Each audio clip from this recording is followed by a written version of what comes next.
Nous sommes sur Exode chapitre 33, verset 12 jusqu'au 22. Exode chapitre 33, verset 12 jusqu'au 22.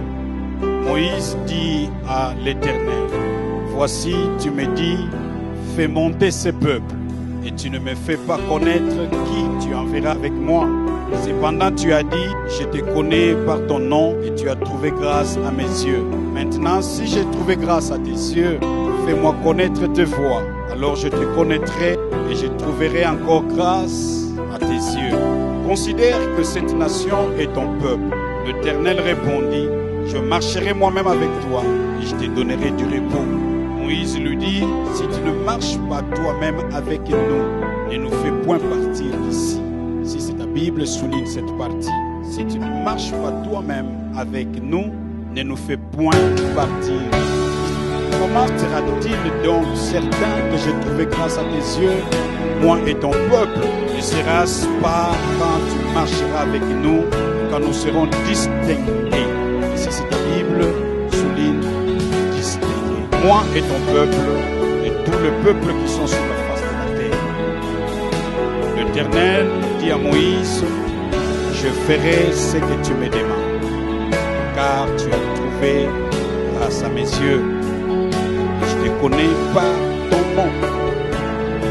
Moïse dit, fais-moi voir la gloire. L'Éternel répondit, je ferai passer devant toi toute ma bonté. Et je proclamerai devant toi les noms de l'Éternel. Et je fais grâce à qui je fais grâce. Et miséricorde à qui je fais miséricorde. L'Éternel dit, tu ne pourras pas voir ma face, car l'homme ne peut me voir et vivre. L'Éternel dit, voici un lieu près de moi, et tu te tiendras là sur le rocher, parole du Seigneur.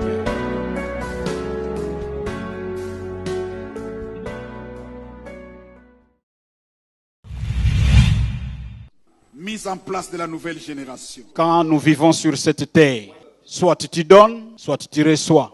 Et celui qui reçoit est sous celui qui lui donne. C'est ainsi, l'homme sage dit, il n'y a rien de nouveau sur la terre. Ce qui a été, c'est ce qui sera. Et ce qui est courbé, il dit qui peut redresser cela. Vanité de vanité, il y a de ces choses sur la terre. Il ne faut même pas réfléchir là-dessus. Si vous essayez de réfléchir là-dessus, vous allez perdre le temps de travailler sur votre destin. Donc, tu dois choisir. Soit tu es du côté de ceux-là qui donnent. Quand je dis du côté de ceux-là qui donnent, c'est-à-dire tu réussis dans la vie, tu as dans la main pour donner. Ou soit tu es du côté de ceux-là qui reçoivent. Ça signifie que tu n'en as pas et tu vas attendre à recevoir. Changer cela et créer le neutre n'existe pas. Et il y a des gens qui passent du temps à pouvoir chercher à changer des règles, à la place de travailler sur les règles établies. Je vais parler sur le sous-point « We need your presence ». Nous avons besoin de la présence de Dieu.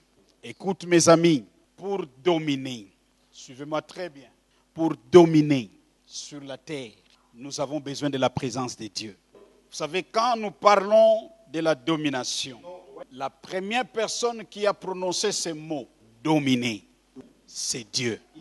Quand Dieu a créé l'homme, il le créa à son image et à sa ressemblance. Et il lui dit, tu vas assujettir et tu vas dominer. Alors la personne qui te dit en premier les mots, c'est la personne qui détient la révélation et les secrets. C'est ainsi, quand vous allez à l'école pour apprendre, tous les mots se trouvent dans le dictionnaire. Si vous voulez avoir l'exactitude de ces mots, comprendre les paramètres de ces mots, il faut faire recours au dictionnaire. Alors, pour dominer sur la terre, comme je l'ai dit en premier lieu, si tu ne domines pas, tu seras dominé. Mettez ça clair et établissez cela comme ça. Même quand tu es jeune, même quand tu es femme, tu es homme, c'est la règle dans la vie. Tout ce que nous voyons, les riches, les pauvres, les politiciens, un groupe de gens, un petit nombre de gens, Un petit nombre de gens, mes amis, peuvent manipuler tout un pays. Prenez l'exemple de ton pays. Commencez à citer les noms de tous ceux qui font les news. Tantôt, ça n'arrive pas à 100 personnes. Mais le pays appartient, le pays a le nombre de plus de millions de gens. Je retourne ici. Mais ce pays est décidé par 400 personnes. 400 personnes.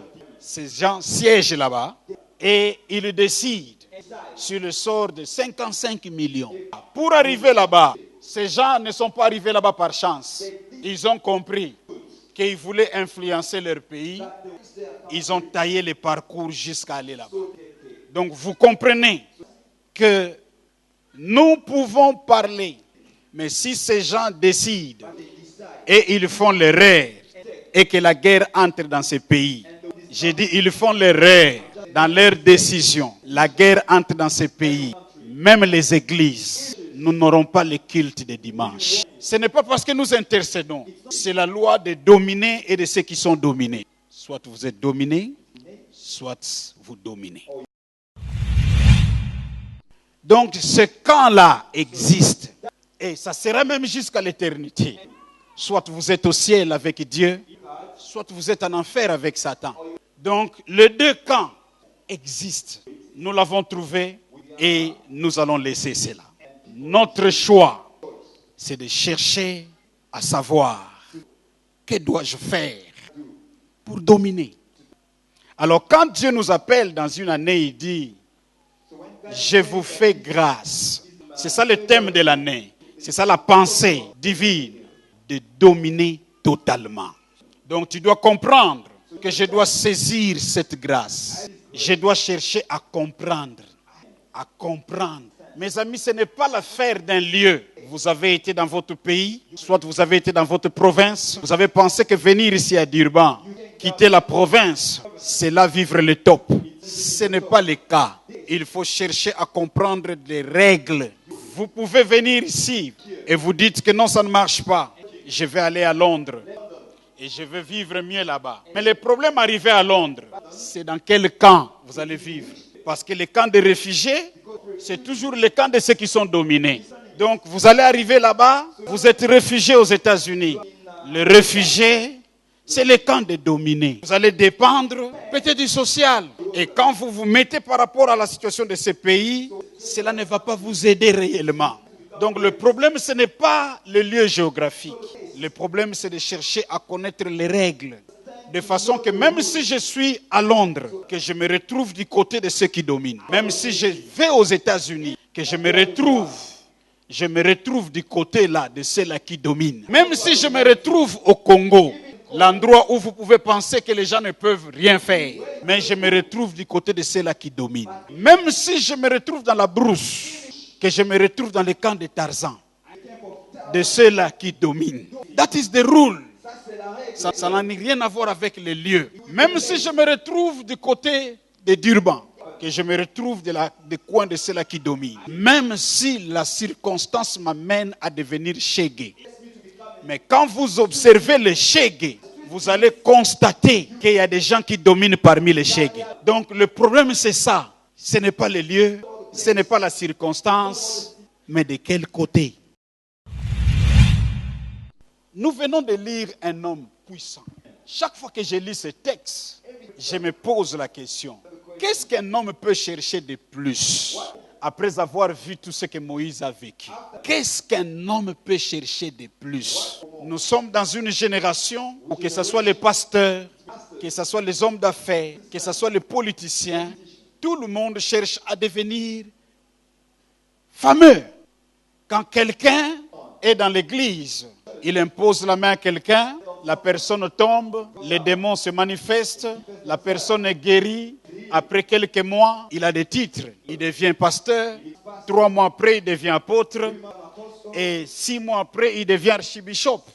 Mais cet homme de Moïse, laissez-moi rafraîchir votre mémoire. L'homme qui a été approché par Dieu lui-même, sans la main d'un homme, avec la buisson ardente. Suivez-moi très bien, ne soyez pas distraits. Parce que cette réflexion va nous amener à comprendre l'importance de ces textes, de ces thèmes et de ces sujets. Cet homme voit la buisson ardente. il écoute Dieu, pas par une voix audible. Il écoute la voix de Dieu. Dieu qui parle directement comme un homme dans une buisson qui brûle, mais qui ne se consume pas. Et il approche Dieu, lui dit, ôte les sandales, car le lieu est saint. Qu'est-ce que tu as dans la main? J'ai le bâton seulement. Dieu lui dit, jette, ça devient un serpent. Il récupère cela. Tous ceux qui ont été dans la brousse comme moi, ils savent que tu ne peux jamais toucher le serpent à la queue. That is the biggest mistake. Quand tu vois le serpent passer, ne fais pas l'erreur de le saisir par la queue. Parce que ça prend la vitesse des secondes pour que sa tête retrouve sa queue. Donc tu n'auras même pas le temps de lâcher. C'est comme ça que Dieu a créé le serpent malgré sa longueur. Dès que le bâton se transforme en serpent, Moïse commence à fuir. Dieu lui dit, prends-le par la queue. Donc pour dire, je vais te montrer que j'ai le contrôle de la création. J'ai le contrôle de l'impossible. J'ai le contrôle des situations difficiles. J'ai le contrôle de toutes les équations. D'ailleurs, c'est ce qui fait Dieu, Dieu. Si Dieu doit être seulement dans des choses que nous pouvons résoudre, où est son importance? Mais quand Dieu te ramène dans des situations où toi-même tu regardes comme ça, tu dis, malgré tout ce que je connais, malgré tout ce que je suis, malgré tout ce que j'ai fait, je sens que je suis limité. Quand il intervient, là tu ouvres la bouche, tu comprends. Ça, c'est Dieu. Ça, c'est Dieu. Il le reprend et l'homme commence à vivre des choses formidables. Par ce même bâton, il a fait la démonstration en Égypte. Écoute, cette démonstration ne s'est pas faite dans la rue. La démonstration avec Pharaon s'est faite dans la cour royale de Pharaon. Et la cour royale de Pharaon, c'était les loges les plus élevées de l'Égypte. Là où il y avait la présence de toute la magie égyptienne. C'est là qu'il y avait le trône de Pharaon. C'est ainsi, quand Moïse a fait la démonstration, suivez, je vais vous parler de cet homme qui, en dépit de tout cela, il a compris l'importance de la présence de Dieu. C'est là que je vous amène. Là maintenant, vous allez vous peser. Si Moïse, alors moi. Et c'est là qu'il a été amené. Il se retrouve dans le loge, dans le temple de l'Égypte, là où il y avait le trône de Pharaon. C'est là qu'il y avait la démonstration de tout. Et il vient, il dit à Pharaon, Yahweh m'a dit, let my people go. Pharaon le regarde. Il lui dit, quel est ce Dieu? Pharaon s'est moqué de Moïse. Il s'est moqué de Moïse. Comme aujourd'hui, un magicien dans ta famille tantôt se moque de toi. Parce qu'ils ont la démonstration de la magie. Ils n'ont pas la théorie de la magie. La démonstration de la magie égyptienne. Il lui dit, quel est ce Dieu? Tu parles de quel Dieu? Parce que moi, Pharaon, je traite avec plusieurs dieux. Et ils me répondent. Toi, tu viens, tu me dis Dieu. Moïse commence à parler. Moïse démontre le Dieu qui lui est apparu. Il jette le cerf. Moïse était sûr.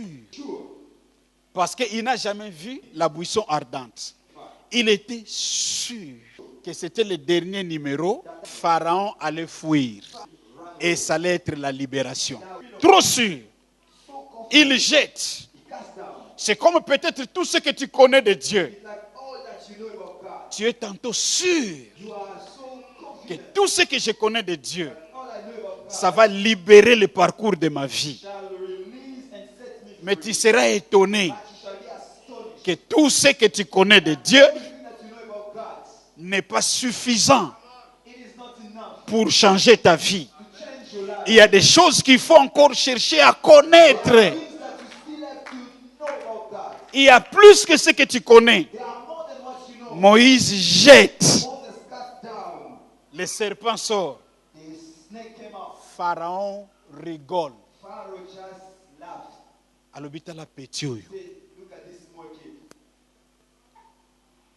Il a grandi en Égypte. mais n'a jamais compris le secret. Pourquoi il y a la tête de cobra sur ma couronne? Il n'a jamais compris. Pas seulement les serpents, mais je maîtrise le cobra, le serpent le plus dangereux. Vous savez, les autres serpents n'attaquent pas dans la vie. Quand vous vivez en Équateur, on te dit, c'est seulement dans la forêt, quand tu l'attaques, il réagit. Mais ce n'est pas le cas de cobra. Cobra attaque, même quand vous ne l'avez pas vu dans la forêt. C'est pourquoi même Dieu l'a placé à l'intérieur, là où les hommes arrivent rarement. Et c'était ça le symbole maintenant de l'Égypte. Pour dire, nous n'attendons pas qu'on nous attaque. Nous attaquons. Alors je ne sais pas quel était le serpent avec Moïse. Si c'était vipère ou quoi, je ne connais pas. Alors quand il a libéré, et cela s'est transformé en serpent, Pharaon a rigolé. Il fait seulement comme ça. Magicien, venez. Cet homme a rencontré un Dieu qui transforme les bâtons en serpents. Venez lui démontrer. Ils sont venus, mes amis, sans gêner, sans 2 semaines de prière, de 3 jours, rien. Ils jettent aussi leurs bâtons. Et il y avait plusieurs serpents dans la scène. Ça, c'est ce Moïse-là. Moïse debout, les magiciens debout, Pharaon debout. C'est ce Moïse-là qui regarde debout, à Télémi, à vivre la scène devant les hommes les plus occultes. Les plus occultes. Les plus magiciens.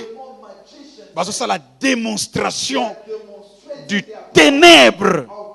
Moïse regarde. Il regarde la scène. Les serpents font leur démonstration.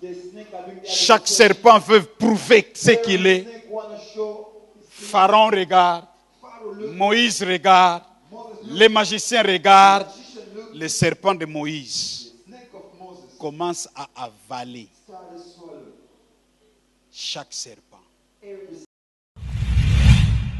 Dieu fait une démonstration.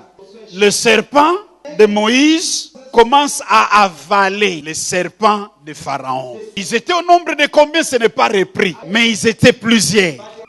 Directement, vous savez quoi? Dieu démontre. Vous savez, Dieu démontre un signe à Moïse. C'est le jour où Israël était libéré. Ce n'est pas le jour de la terre promise. Suivez très bien. Ce n'est pas le jour de la terre promise. Parce que nous avons ce que nous appelons les signes. Et nous avons ce que nous appelons la présence. Je vais expliquer. Les signes de la libération, c'était fait ce jour-là. Parce que toute la puissance de l'Égypte était avalée.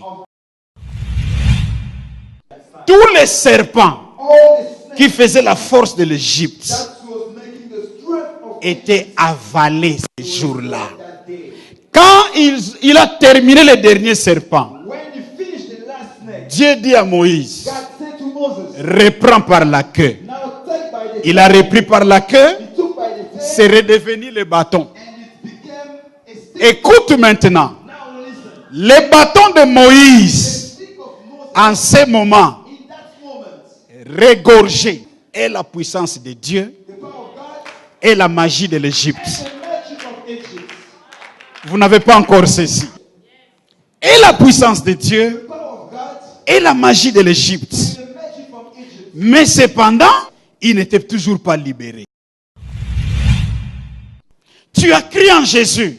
Dieu t'a donné un pouvoir. Tu as déjà dominé la magie de ta famille. Mais tu n'es toujours pas encore libéré. Tu as déjà le sang de Jésus qui parle mieux que le sang de tes ancêtres. Mais tu n'as toujours pas encore dominé. Dieu te donne le signe, mais tu ne parviens toujours pas à dominer dans différents domaines de ta vie. Mise en place de la nouvelle génération.